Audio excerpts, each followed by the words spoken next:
Hello and welcome to the show. I'm JJ Flazanes, your host. Thank you for downloading today's episode.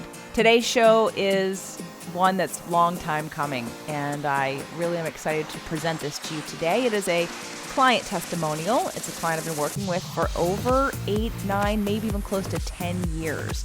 And Greg Lay represents a part of the population that for some of us are our dads, or our grandfathers, and for some of you, it's your husbands or your brothers. And he really could speak to the simplicity and the resistance that a lot of people have to linking some of their pain with emotion. And before we get started on today, and I just introduce Greg very quickly, I want to also add that when I talk about the emotional root of pain and disease, what most men and women, but a lot of men can relate to when we talk about emotion is stress. And no person that I know would deny being stressed, or someone that would say, I have a lot of stress. Well, everyone, stress equals emotion. Okay, stress doesn't exist without emotion. Stress literally is the embodiment of negative emotion. And it's about the way that you interpret your situation or your environment or the conditions that are going on and your relationship to all of that, which cause stress. Stress doesn't just live in a certain vacuum and then you catch it or you don't catch it, sort of like anxiety. So just remember that when you hear the word emotions, you can add or substitute in the word stress. So today we have Greg Lay. Greg Lay is a part owner of Hanson Engineering Company. They are Southern California's premier aerospace engineering shop. They manufacture multi-axis parts and major structural assemblies. They have aerospace machining, and it's a company I've been working with now for over 10 years. If you want to learn more about Hanson Engineering, go to Hanson, Hansen, engineering.com to learn more. Today, we're also going to make some reference to a book, and the book is Healing Back Pain by Dr. John Sarno. Greg and I both recommend you get it on audiobook, not in the paperback form. I actually have a paperback that I have not completed reading because it is very technical, and you can get through it a lot faster if you do it on audiobook. Again, that's Healing Back Pain, Dr. John Sarno. Today's show was meant to inspire a lot of you to know that there's hope, and to possibly share the show with anyone in your life who sounds like Greg or is in Greg's position. And for those of you that are like Greg. So I hope that you'll listen today with that perspective and that you'll be inspired to know that there is hope and that there's always help and assistance and guidance and support that you can get to help you get there. Enjoy today's show. Welcome to today's show. I have a very special guest with me today. This will be probably one of my best success stories, and not for the reasons that you think. As we go into today's show, I did this show because, and I asked my guest, who is also a long-term client, to do this show. In fact, I begged him multiple times for the last year at least, or the last 6 months since all of this has been happening, because he represents a large part of the population that either I've had a hard time reaching, or clients that I still work with that just aren't ready or aren't listening. And I do recognize that I'm not the person who's always going to be the voice that you hear or that's going to make the difference. A lot of you who listen to the show, I am. But for other people, they're not going to hear it from me. So first of all, I want to say thank you, Greg Lay, for being here today. Welcome, Greg, to the show. Thank you, JJ. It's great to be here. So Greg's story, I started working with Greg probably at this point 9 or 10 years ago. Yes. I don't know exactly, but it's been a long time. Let's talk about why you started working with me in the first place. Well, I was kind of pushed into it by my brother who was working with you. I was having back issues. Every couple months, I would have back pain, and I would miss work, and I'd be laid up. And Jody just came in one day, and he says, "Hey, you got to start working with JJ." And so I said, okay. And I kind of procrastinated a little bit. And one day I came into work, and there's JJ sitting in my chair. It doesn't hurt that I actually train them at the office sometimes, or not all the time, but at that point, that wasn't the case. But I was here. I forget why I was here, but I came in and sat in your office and knew that Jody wanted you to get started, and I didn't pressure. I just wanted to see if No. you were interested. That's true. There was no pressure, although I felt a little bit when I walked in there. You were. Well, I don't think you're sorry about that now. We're 10 years later, and you're still here. And I'm still here. What were your goals when we first started working out together?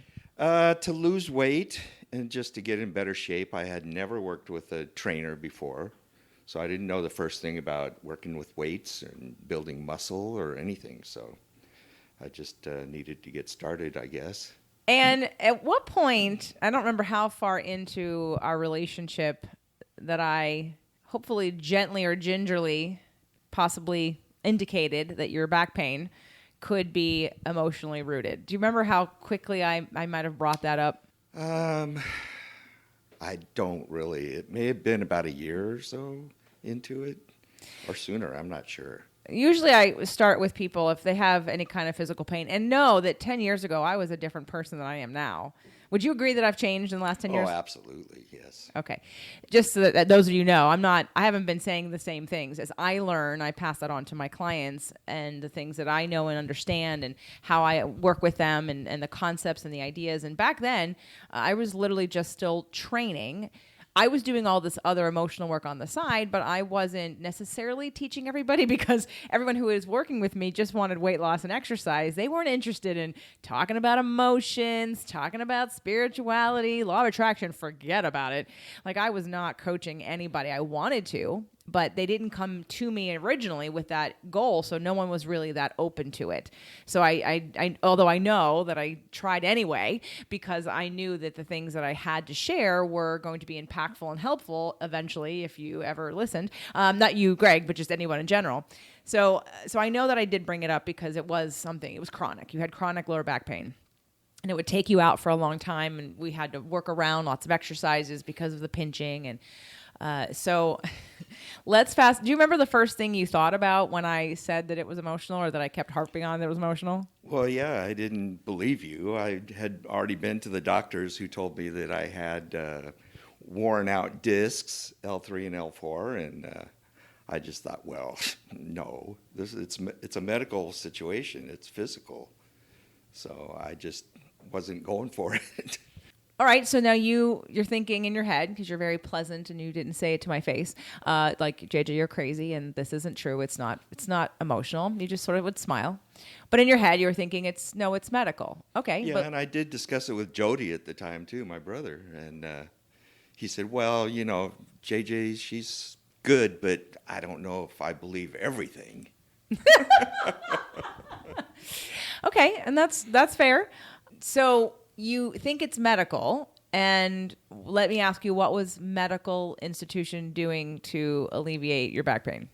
They wanted to do surgery, of course. Originally, it was just like pinching and back pain, and it got worse over the years. And he said, I can go, because I started getting sciatica after a few years. And the doctors, well, yeah, you've got a pinched nerve. I can go in, I can do surgery, open up the spine where the nerves come through and alleviate the pain. And I wasn't into that. Why? I just didn't want somebody cutting on me, and the pain wasn't bad enough and often enough that I was like, had to go get surgery. So I just dealt with it as it came, and sometimes it laid me up for 4, 5, 6 days in bed with really bad pain that I could hardly get out of bed without having crutches or something to help me even get up on my feet. And then I couldn't walk, so it was bad.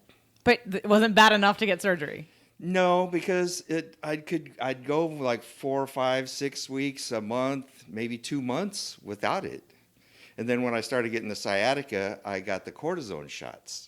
It helped with the sciatica pain for the first shot. It was like I didn't have it for 6 years. Yeah. After that. I know along this journey, I think I forced you to watch Dr. Sarno's video. Yes. Well, do you remember when you watched it, what you thought about? I thought, well, he's got this group of people there. I didn't quite understand the whole thing. And I was like, I tried to take the concept and think about what he was saying and make it work for me. But At the time, I didn't realize that there was more to it. You have to work a situation, his program, and I didn't have a workbook or anything, so it just kind of went to the wayside. That was probably 8 years ago. Yes. 8 years. I think so. So for those of you that have been listening to the show for a while and you've heard me talk about clients that have taken a little bit of time to sort of come around or wake up in the world, this is Greg. This is who I've been talking about. He knows it. He says, That's I me. hear you talk about me on the show. Well, at least I also appreciate that you listen to the show, at least to some of the episodes, because I know I started my show to help my marriage. But I also started my show to help my clients. That's why I did Releasing What Weighs You Down, was literally for you, your brother, and everybody else I work with in person that I knew I couldn't help change the situation with just exercise once or twice a week in person. It had to be something where we got together and did these principles and looked at things differently and went through different exercises to actually help everybody get over the hump of why can't I have sustainable weight loss? Why can't I commit to doing my exercise on my own? Why do I keep having these pains? Or why do I let stress force me to emotionally eat, or whatever the case may be? So you've watched Dr. Sarno's video, and it goes by the wayside. Okay, fast forward now. I do this event, and I'm doing this event for you and everybody else who I'm working with one-on-one, who's been with me for a long time. What made you come? Well, I was a little resistant, and I was on the fence for a long time. But the more you talked about it, it was like I felt if I don't go, I'm going to miss something. So I just decided one day, hey, I think I'll do it. It's just a weekend event, and I was glad I did. Yeah, so Greg was at my first Releasing What Weighs You Down, and when he told me, I cried out of relief because, again, I was doing this to serve people in a different way that ultimately was creating the bigger package of what needs to happen for everybody's progression in the program. Because, as a personal trainer, when you're just a trainer, and this is no knocking anyone who's a personal trainer, if you love what you do and you love the science that you can bring, hopefully you're bringing science to their exercise program or their nutrition or looking at their sleep patterns or their stress patterns, the deeper you go down the rabbit hole, the more invested you are in everything someone does because you want them to succeed. And at some point for me, I felt very frustrated. You and your brother have really set a platform for me to grow and detach from your outcome and know that there's only so much I can do to help you. If you're not wanting to take it on, it's not because I have failed as a trainer or as a person or as a coach necessarily, but I know that I've tried many different angles for all of you to help you get over that hump of whatever it may be. And for you, it was back pain because it would take you out. You'd miss a lot of sessions every so often on a regular basis because your back went out.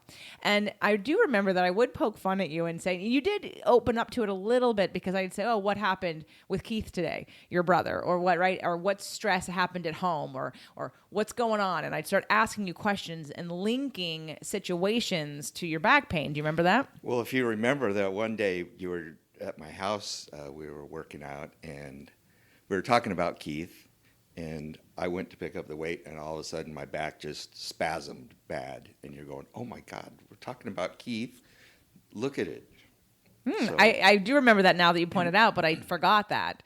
And back then I was going to people's homes and working them out or coming to an office. And I actually still work with these guys in person. They're the remaining few who I still see in person on a regular basis because I encouraged their business, their place of work, to put a gym in there. And so now it's easy for everybody because it's 1, 2, 3 and everybody's getting their exercise there. So I do remember that. But I never stopped linking it every time you'd have it just to sort of showcase there's a correlation here between your back pain and this emotional trigger that's happened to you. And I thought you were warming up to it. This was before Releasing What Weighs You Down. This was before the most recent event that really sort of catapulted you into this new. I really wasn't. I was still resistant at that time. Yeah. Yeah. But you were resistant to accepting it, but you had a certain awareness about it, didn't you? Yes, of course. Why do you think you were resistant to accepting it? Because I know you knew what the trigger moments were because you'd tell me. Uh, I don't know. I was just resistant because I believed the doctors and what they said. Okay. And I wasn't ready to make the step, I guess, to go to the emotional side of things. Was there fear? Maybe. I don't know. I'm not sure. Well, I respect and understand. I'm not a doctor. You're looking at the doctors. Mm-hmm. Wasn't there a time, though, that you realized that it's been a long time and this isn't going away? And the doctors, what they have said, like my options, I don't like my options. And what about, well, what if I just try off what JJ says? Like, maybe if I just try it, if it doesn't work, then I can say, okay. I was liking the fact that the cortisone shots were working for me. And so I was relying on that and not leaning towards the emotional side yet at that point. Okay, so let's fast forward to what was the moment in time that really moved the needle for you right now? Well, the second time I got the cortisone shot, it only lasted like 2 years as opposed to 6 years the first time. So I was like, okay, well, these aren't working as well. And in February, I was working so hard, working on the weekends, working many hours, and I was just wearing myself out. And I came down with pneumonia. And so I was laid up for 3 months with pneumonia. And then about 4 weeks later, my back went out. And it was spasming so bad. The spasms were just unbearable. It was the worst I'd ever had.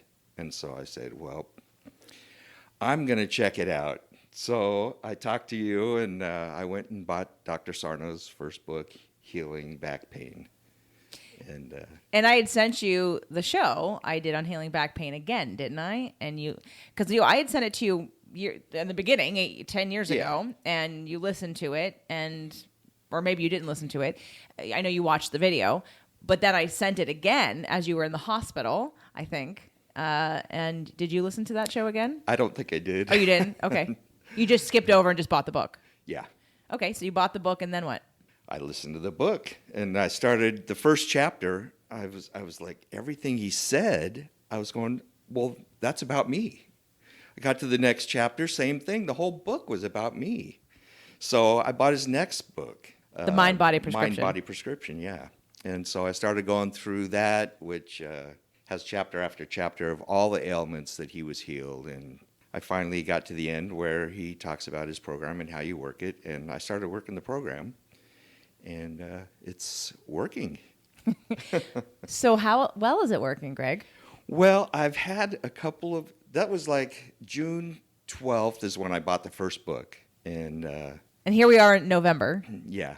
And I've had a couple of little pinches in my glutes, nothing major, but as soon as I get them, I go back to his program, think about what's bothering me. Is work building up? Is my family? My mom's 86.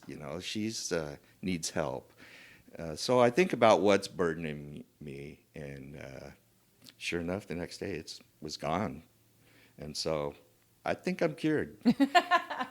I have one more hurdle, and that's hydrofoiling. Sit down hydrofoil every time. I had to quit doing it because my back hurt after every time, because it was just so much pressure on my spine. So that's the last hurdle, and I don't know. There still may be some medical issue there that might not be good for me. Well, it might not be good for you anyway. I haven't done it, but I know your brother does it all the time, and his back always hurts. And I've never done it, so I don't understand the physics involved in it. I mean, I do understand on a level of intellect, but I haven't experienced it or done it to test it out. But there are situations where certain exercises and movements are really hard on the back. So and there's I think that's one of them. Right. Well, and there's no, to back up, when someone comes with back pain, there is still the fact that they could be unsupported. They could be standing in a posture that doesn't support them. There are still physical reasons why you may be really tight in that area. Your glutes may be really firing. You may sit in a way that doesn't support your back. There are still structural and anatomical reasons why you would feel either weak in the back or the back is used too much. So, know that while I had a conversation with Greg on Tuesday about his shoulder, and we talked about different areas of the body where, when you've tried many physical things, if the physical things work, then it's physical. I know I go to the chiropractor every so often, and 1 or 2 adjustments is enough, and I'm back to normal. It's not chronic, and it doesn't repeat itself. It's when there's this chronic pain that happens in the same place, or even it moves. Dr. Sono, I know, talks about that it could move from the knees to the lower back. Like most people that have knee problems and lower back problems don't have them at the same time. So the pain usually moves. And so that, well, if it was a real problem, then they would both hurt at the same time if it was really structural. But that's when you have to just stop and ask yourself, have I tried all the things that are physical to move the needle? And if they haven't, then it most likely is something emotional. I mean, all things have an emotional root, and it's definitely been my focus for the last, at least since I started the podcast 5 years ago, to really ingrain people into not ignoring that part of themselves. So what along the way do you think also, were you starting to get curious at all, or was it literally just the amount of pain you were in after pneumonia? I think that was it, and I thought that I'd better try something else because what I'm doing isn't working. It keeps reoccurring, so I thought, what have I got to lose? Doug interviewed me on his show and was basically trying to ask me, how do you wake people up? And he kept trying to ask me questions, and I said, you can't wake people up. They have to be wakened on their own time frame. And I've always trusted and just kept that, and also learned over this time of working with you and your brother, and more so him, he's even more stubborn, that it's not my job. All I'm doing, I show up and I do the best I can. I am as supportive as I can, but if you're not open, you're not open. If you're not asking, you're not listening, and you're not going to get it, and that's okay, and that's not about me. But when you are, I'm here and I'm ready. And it's all the same principles I really try to use to save my marriage, which didn't really work. So it's extra special for me when I actually have it work in another relationship, that I'm like, okay. And again, it's still not about me.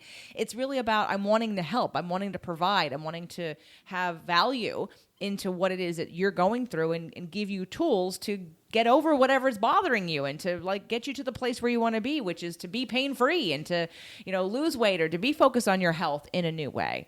And I know that one of the seeds that got planted, and we've talked about this, is that I did a lunch and learn here a couple years ago. Mm-hmm. And we started to go over the 3-step processes of effective communication and the feelings and the needs list. And then I remember you asking me, or we talked about it in a session once. You said, I've never actually really thought about how I feel. Do you remember that? Yeah. I kind of woke up, as you put it, around 60. I started thinking about emotions and all these things that you'd been talking about for years. And that was kind of my turning point when I started listening to you a little more, and then releasing what weighs you down helped. Started working with Lisa, and that was good.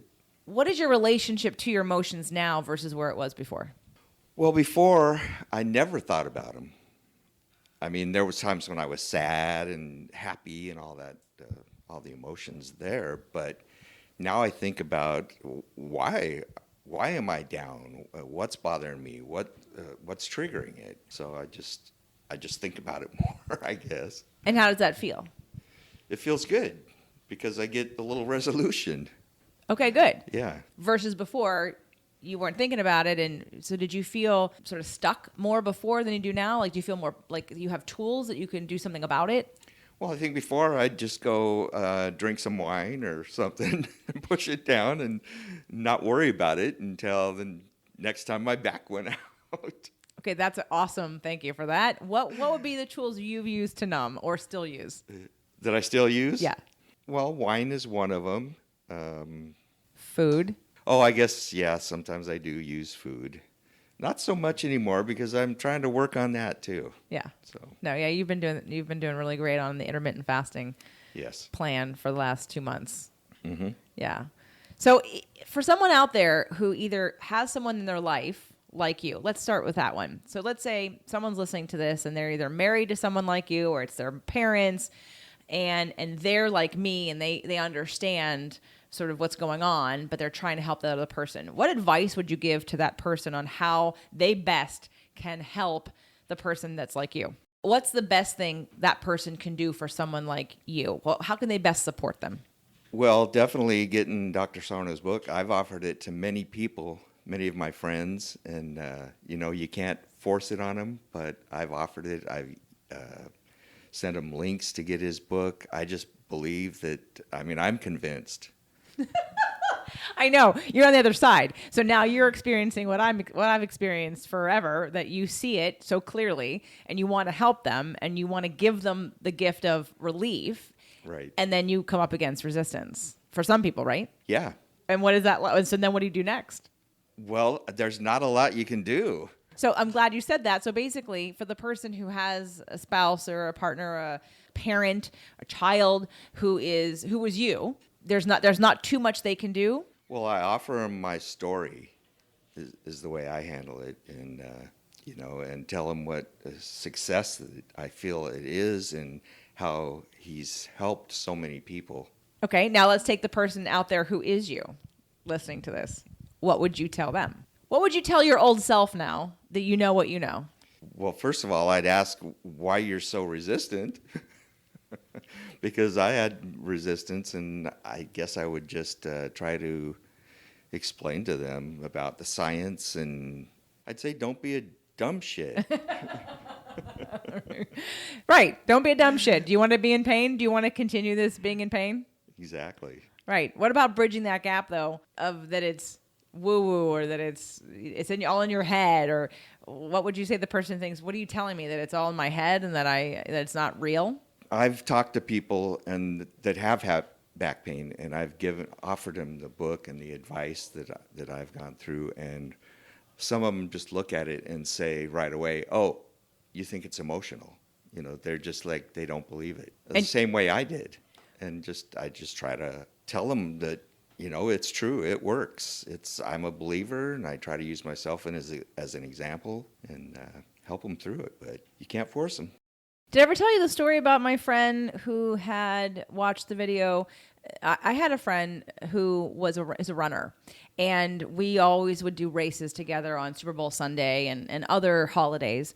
And I remember I was with his sister-in-law, and she had before we all got together, and his sister-in-law said to me, "Oh, did you hear that this is his last race?" And I said, "What?"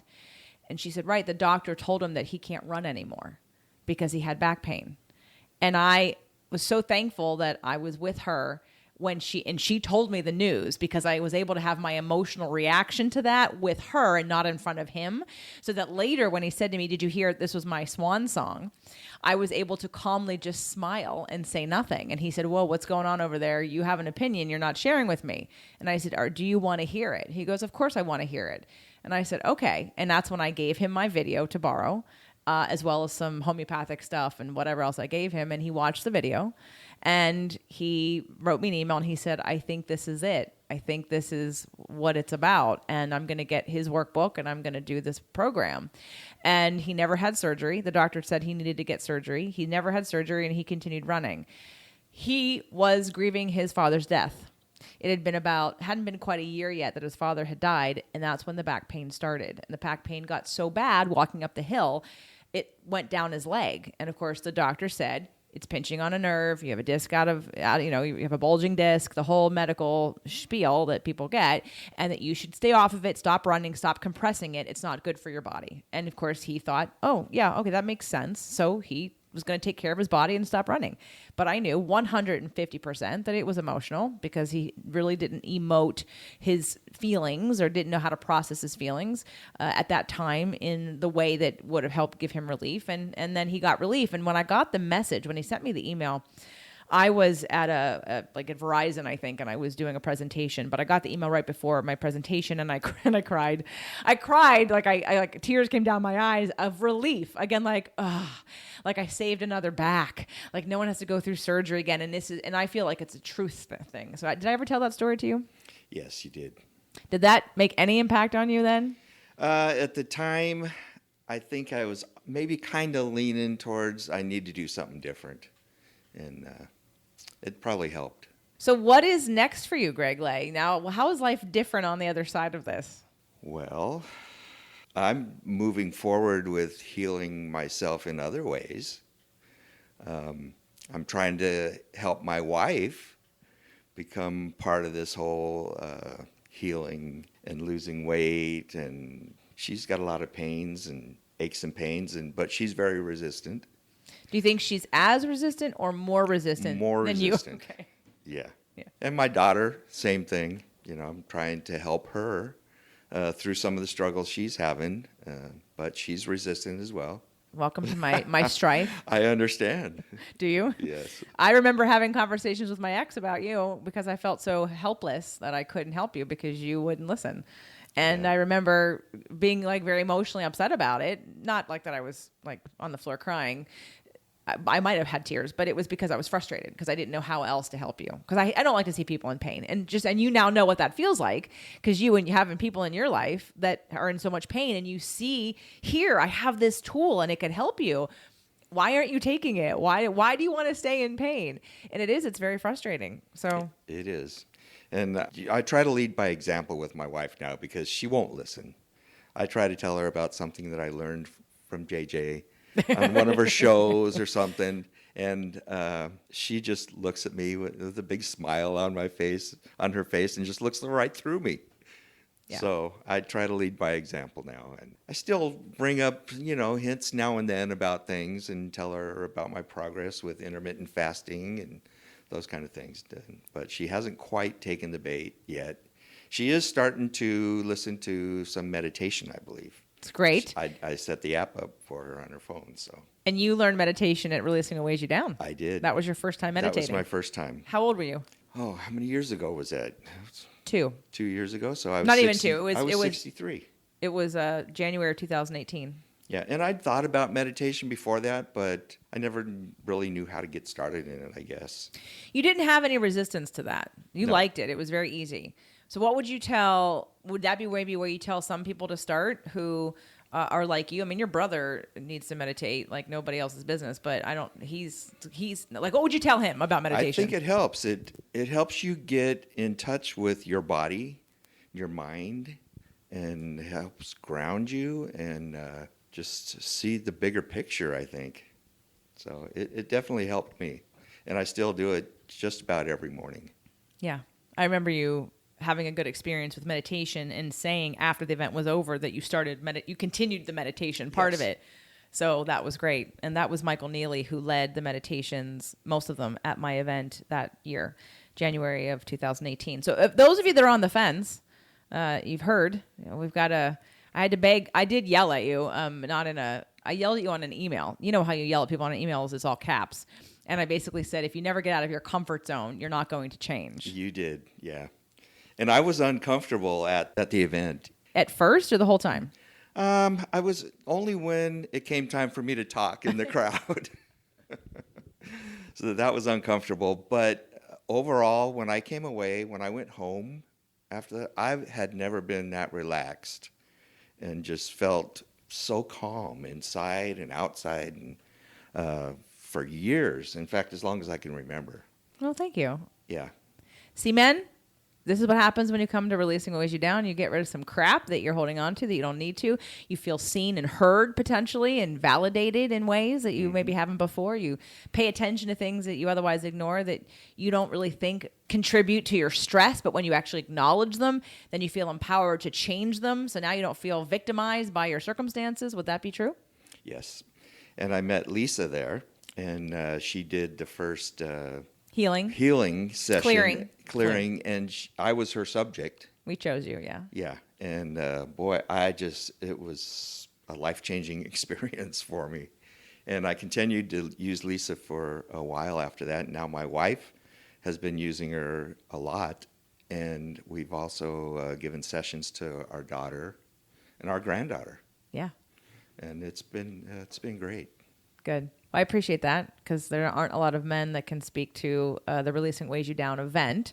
There were more men at that event than any other one because, again, like I said, I really did put this together for the clients I was working with, and I saw I can't help you in the way I want to help you in the way that we're working together right now. It has to move out of this space of the one-on-one personal training, exercise focused. Even an hour without training and just talking still doesn't get to do what you do when you come together in a weekend like that. Would you agree? Yes. Yeah. It really needs to be outside of your comfort zone in a new space, in a brand new arena, doing things you've never done before to actually have some of these breakthroughs.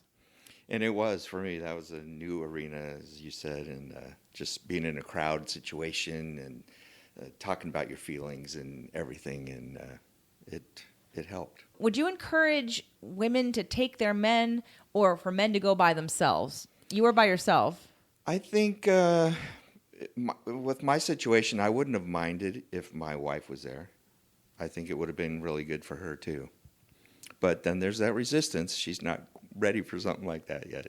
But I'm glad that you had the faith in yourself and in me to come anyway. You probably didn't want to. You probably was any of it concerned that I would beat you up afterwards if you didn't go? No. Okay, good. No. Okay, because I've had clients that it's that whole sales thing of like, I'm not selling you. I'm like, you need this. I literally made this for you, and I don't know what else to do if you don't like take this next step because I'm running out of things to create or do, and so sometimes it's a very, very strong push on my end.